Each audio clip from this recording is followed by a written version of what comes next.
నిన్న ముగ్గురు మంత్రులు మాట్లాడుతూ ఒక మాట చెప్పినారు. కాళేశ్వరం ప్రాజెక్ట్ని భారతీయ జనతా పార్టీ అమిత్ షా గారు ఏటీఎంగా మాట్లాడినరు. ఈరోజు సిబిఐ ఇన్వెస్టిగేషన్ చేయమని చెప్పి కాంగ్రెస్ పార్టీ ఈ రాష్ట్ర ముఖ్యమంత్రి రేవంత్ రెడ్డి గారు కోరితే భారతీయ జనతా పార్టీ ఎందుకు ఇన్వెస్టిగేషన్ చేస్తలేదని నిన్న ముగ్గురు మంత్రులు గొంతు దించుకొని అరిచినారు. ఏ మంత్రులారా, మీరు అడుగుతున్నారో ఆ ఏటీఎంలోంచి మీకు ఏమైనా డబ్బులు వస్తున్నాయని అడుగుతా ఉన్నారు. డబ్బులు వసూలు చేసే సంస్కృతి, డబ్బులు గల్లీ నుంచి ఢిల్లీకి మోసే సంస్కృతి, డబ్బులు మోసి పదవులు కొనుక్కునేటువంటి సంస్కృతి మాది కాదు, అది మీది, మీ కాంగ్రెస్ పార్టీకి సంబంధించినటువంటి సంస్కృతి సంస్కారం. ఈ మాట భారతీయ జనతా పార్టీ ఎంపీగా రఘునందన్ రావు ఆరోపిస్తలేడు. ప్రస్తుత రాష్ట్ర ముఖ్యమంత్రి రేవంత్ రెడ్డి గారు కాంగ్రెస్ పార్టీ పిసిసి అధ్యక్షుడిగా ప్రకటించబడిన తరువాత ప్రస్తుత రోడ్లు భవనాల శాఖ మంత్రి అప్పటి నల్గొండ ఎంపీ గౌరవనీయులు కోమటిరెడ్డి వెంకటరెడ్డి గారు, వారి బ్రదర్ కోమటిరెడ్డి రాజగోపాల్ రెడ్డి గారు అన్ని మీడియా సంస్థలకి గాంధీ భవన్లో కూర్చొని ఇచ్చినటువంటి ఇంటర్వ్యూలో పేమెంట్ కోటా కింద రేవంత్ రెడ్డి అనే అతను పిసిసి అధ్యక్షుడు అయ్యిండు అని చెప్పినాడు. కాబట్టి అయ్యా పొన్నం గారైనా పొంగులేటి గారైనా ఇంకొకరైనా 1,000 మా వైపు చూపెట్టాలని ప్రయత్నిస్తున్నప్పుడు 4,000 మిమ్మల్ని చూపెడుతున్నాయి అనేటువంటి కనీస పరిజ్ఞానాన్ని పెంపొందించుకుంటే మంచిదని నేను ఈ సందర్భంగా గౌరవ మంత్రులకు ఈతో పలకదలుచుకున్నాను.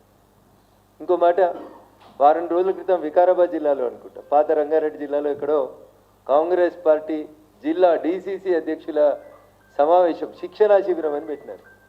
ఆ శిక్షణా శిబిరానికి గౌరవనీయులు రాష్ట్ర ముఖ్యమంత్రి రేవంత్ రెడ్డి గారు ముఖ్య అతిథిగా హాజరై కాంగ్రెస్ జిల్లా కమిటీ అధ్యక్షులకు చేసిన గీతోపదేశంలో ఏం చెప్తారంటే, ఒకవేళ గాంధీ కుటుంబానికి, నీది నా మాటలు కాదు ముఖ్యమంత్రి గారి మాటల్ని ఇన్వర్టెడ్ కామర్స్లో కోట్ చేస్తా ఉన్నా, ఒకవేళ గాంధీ కుటుంబానికి డబ్బులు అవసరమైతే నేను ఇక్కడ ఉన్నటువంటి మా కాంగ్రెస్ తెలంగాణ నాయకులు అందరం కలిసి అవసరమైతే 1,000 కోట్ల రూపాయలు పోగేసి పంపేటువంటి శక్తి మా తెలంగాణ కాంగ్రెస్ నాయకులకు వచ్చింది అని చెప్తా ఉన్నారు. పొంగులేటి గారు సమాధానం చెప్పాలి, రెవెన్యూ మంత్రిగా చెప్తారా లేకపోతే పొన్నం ప్రభాకర్ గారు చెప్తారా చెప్పాలి.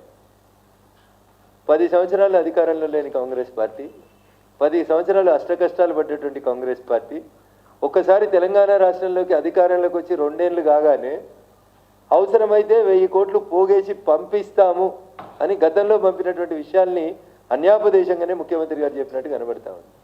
కాబట్టి డబ్బులు, ఏటీఎంలు, పోగేసుకోవడాలు, పదవులు కొనుక్కోవడాలు, మంత్రి పదవులు అమ్ముకోవడాలు, ఇట్లాంటి పరిస్థితులు ఏమన్నా ఉంటే అది కాంగ్రెస్ సంస్కృతిలోనే ఉంది, కాంగ్రెస్ రక్తంలోనే ఉంది.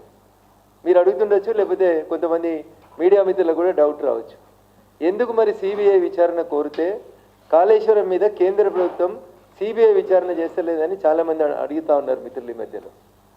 ఆ మిత్రులకి, సమాజంలో ఉన్నటువంటి విఘ్నులందరికీ, మీడియా మిత్రులకు కూడా మేము చేసేటువంటి అప్పీల్ ఒకటి, కాళేశ్వరం ప్రాజెక్టుని ఇన్ టోటోగా సిబిఐ చేత విచారణ జరిపించడానికి భారత ప్రభుత్వం నరేంద్ర మోడీ గారి నాయకత్వంలో 100% సిద్ధంగా ఉంది. అయితే కాంగ్రెస్ పార్టీ రేవంత్ రెడ్డి గారు తెలివిగా ఏం చేస్తున్నారంటే, జస్టిస్ పిసి ఘోష్ గారు అనేటువంటి ఒక రిటైర్డ్ అయినటువంటి న్యాయమూర్తి చేత కాళేశ్వరంలో కుంగినటువంటి 3 డ్యాములకు సంబంధించి 3 బారేజీలకు సంబంధించి ఒక ఇన్వెస్టిగేషన్ నిర్వహించినారు. ఈ ఇన్వెస్టిగేషన్ నిర్వహించి దాని మీద ఒక నివేదిక రాసి అసెంబ్లీలో ప్రొడ్యూస్ చేసి అసెంబ్లీలో చర్చకు పెట్టినారు. మరుసటి రోజు టీఆర్ఎస్ పార్టీ నాయకులు, మాజీ ముఖ్యమంత్రి చంద్రశేఖరరావు గారు, అప్పటి నీటిపారుదల శాఖ మంత్రి హరీష్ రావు గారు ఇద్దరు కూడా కోర్టుకు వెళ్తే రాష్ట్ర సర్వోన్నత న్యాయస్థానం దాని మీద ఫర్దర్ ఆర్డర్స్ వచ్చేంతవరకు దాకా ఇన్వెస్టిగేషన్ చేయొద్దు అని రాష్ట్ర సర్వోన్నత న్యాయస్థానం ఒక తీర్పిచ్చింది. భారతీయ జనతా పార్టీ కానీ తెలంగాణ సమాజం కానీ అడుగుతుంది, కాళేశ్వరం మొత్తం మీద విచారణ జరిపించమని కాంగ్రెస్ పార్టీ ఎందుకు అడుగుతలేదు అనేది బేసిక్ క్వశ్చన్. మీరు పీస్గా అడుగుతా ఉన్నారు.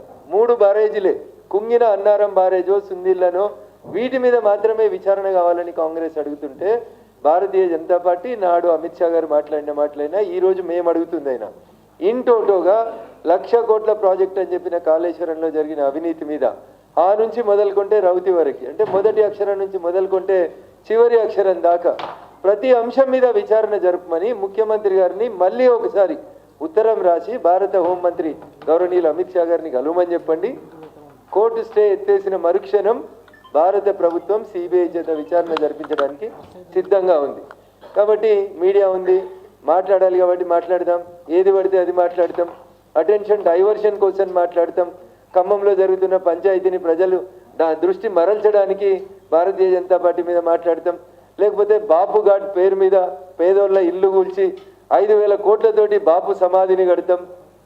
ఇట్లాంటి ప్రజల దృష్టిని మరల్చేటువంటి కార్యక్రమాల్ని చేయడానికి 3 మంత్రులు అగమేఘాల మీద పరిగెత్తుకొని వచ్చి భారతీయ జనతా పార్టీకి కాళేశ్వరం ఏటీఎంగా అయిందని మాట్లాడుతూ ఉన్నారు. ఇది మీ అవగాహన రాహిత్యానికి నిదర్శనంగా మేము భావిస్తూ ఉన్నాం. భారతీయ